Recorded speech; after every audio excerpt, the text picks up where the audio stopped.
यदा मृधे कौरव सृञ्जयानां वीरेष्वथो वीर गतिं गतेषु वृकोदराविदगदाभिमर्शा भग्नोरुदण्डे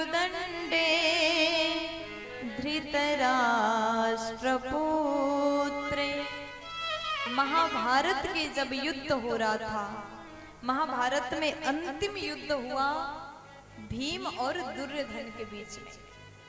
महाभारत की कथा सूत जी महाराज सुनाते हैं।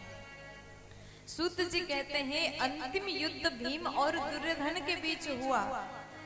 भगवान कृष्ण जी पांडव के पक्ष में हैं और उसके बाद में कौरव के पक्ष में भगवान के सेना है।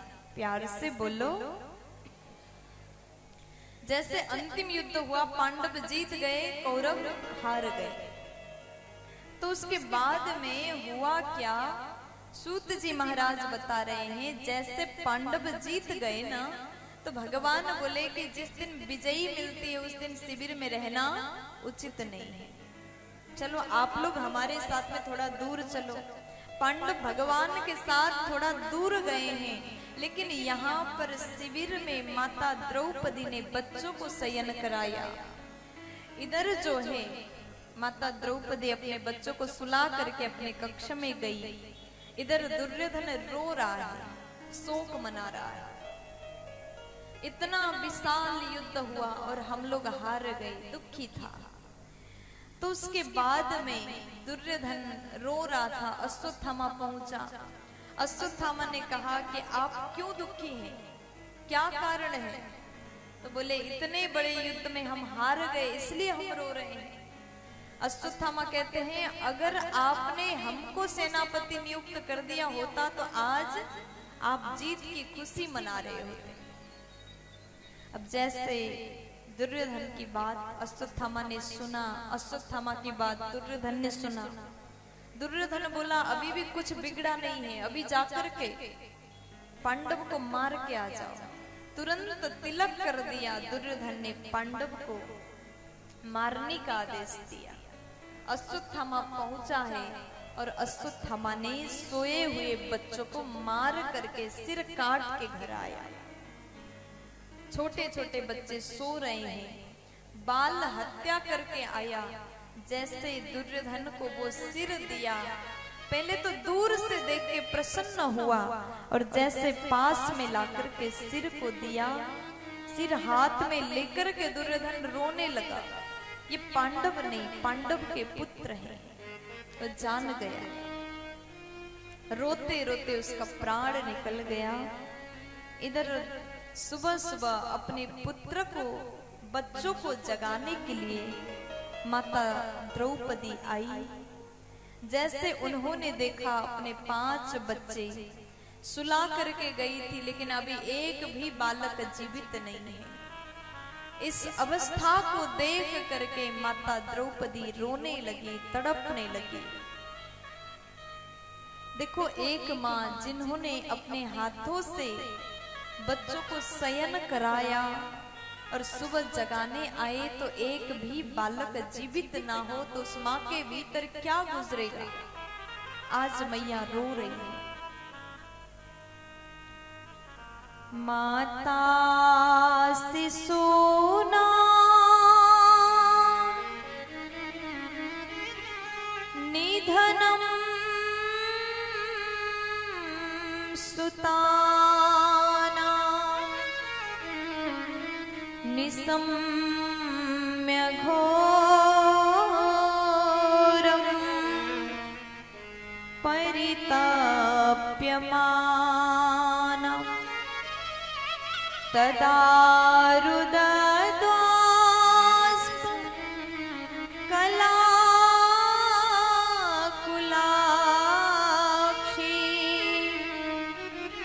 तं सान्त्वयन्ना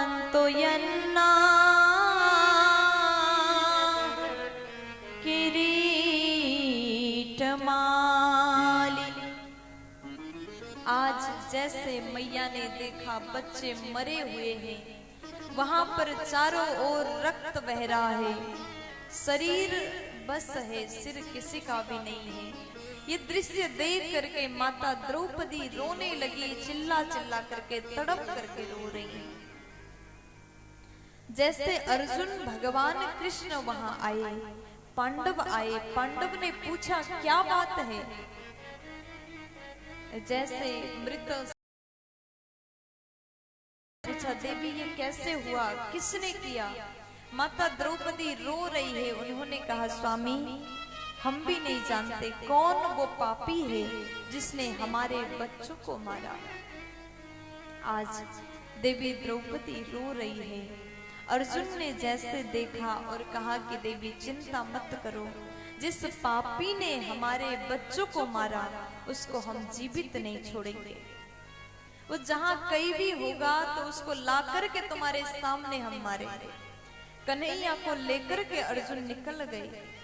अश्वत्थामा भाग रहा था, पकड़ लिया, रथ में रख लिया। भगवान बोले अर्जुन ये पापी है, इसे मार दीजिए। लेकिन अर्जुन कहते प्रभु अभी नहीं मारूंगा, भगवान के सामने लेकर के जाऊंगा, द्रौपदी के सामने ले जाऊंगा और मैं इसको मारूंगा। भगवान बोले अभी मार दो ना, ये पापी है, तुम्हें पता चल गया तो अभी मार दो, खत्म कर दो। लेकिन अर्जुन बोले नहीं, मैं द्रौपदी के सामने मारूंगा, इसका सिर शरीर से अलग कर दूंगा। जैसे अर्जुन बोले और अश्वत्थामा को लेके गए। द्रौपदी ने जैसे देख लिया ना, माता द्रौपदी कहती स्वामी आप इसे छोड़ दीजिए, जाने दीजिए, रहने दीजिए। अर्जुन ने कहा क्यों ऐसा बोल रही हो, ये पापी है, ये आतताई है, इसको मृत्यु दंड मिल जाना चाहिए। भीम बोले अर्जुन बिल्कुल सही कह रहे हैं, इनको मारना चाहिए। लेकिन युधिष्ठिर जी कहते हैं देवी द्रौपदी जो भी बोल रही है बिल्कुल उचित कह रही है, इनकी बात को माना जाए। द्रौपदी बोली एक तो ये गुरु पुत्र है, ये ब्राह्मण है, ब्रह्म हत्या करना महापाप है, इसलिए इसको मारिए मत, जाने दीजिए। ये गुरु पुत्र है इसलिए इसको मत मारिए, जाने दो। तीसरा कारण, अगर आप इसको मार दोगे ना, अगर आप इसे मारेंगे तो जिस प्रकार आज मैं बच्चों के वियोग में रो रही हूं, तड़प रही हूं, वो दुख इसकी मां को भी होगा। इसके वियोग में इसकी मां रोएंगी। इसी कारण हम आपसे कहते हैं इसे मत मारिए। देखिए जिस पापी ने स्वयं के बच्चों को मार दिया हो उसके ऊपर भी द्रौपदी जी करुणा का भाव दिखा रही हैं। उसके बाद श्री सूत जी महाराज कहते हैं यहाँ भगवान कृष्ण जी महाराज दूर खड़े हैं, पांडव आपस में चर्चा कर रहे हैं। अर्जुन बोले इसको मारना उचित है, भीम बोले इसे छोड़ना नहीं चाहिए, लेकिन द्रौपदी और युधिष्ठिर जी कहते हैं इसको जाने दो, छोड़ दो, रहने दो। थोड़ी देर बाद भगवान दूर खड़े हैं, भगवान से पूछा प्रभु आप बता दीजिए, आप धर्म के वक्ता हैं तो आप उचित आदेश करेंगे, आप ही बताइए हमें क्या करना चाहिए। तब उसके बाद में भगवान बोले देखो अर्जुन, मत्तम प्रमत्तमुन्मत्तम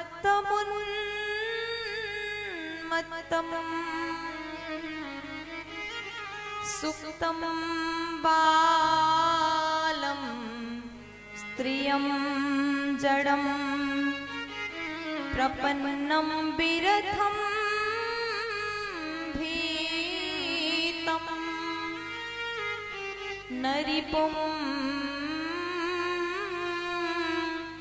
हन्ति धर्मवीर। आज भगवान कहते हैं ये पापी है जो व्यक्ति बाल हत्या करता है, छोटे बच्चों को मारता है ना, वो आतताई होता है, और जो व्यक्ति स्त्री को मारता है, नारी को मारता है, वो पापी होता है। ऐसे व्यक्ति को छोड़ना नहीं चाहिए। अर्जुन, मैं धर्म का वक्ता हूं और तुमको हम आदेश कर रहे हैं, इसे मार दीजिए। ब्रह्मबंधु नहन्तव्या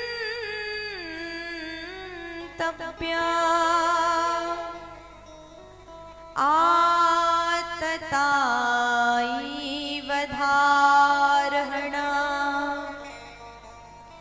मयैवो भयमाम्नातं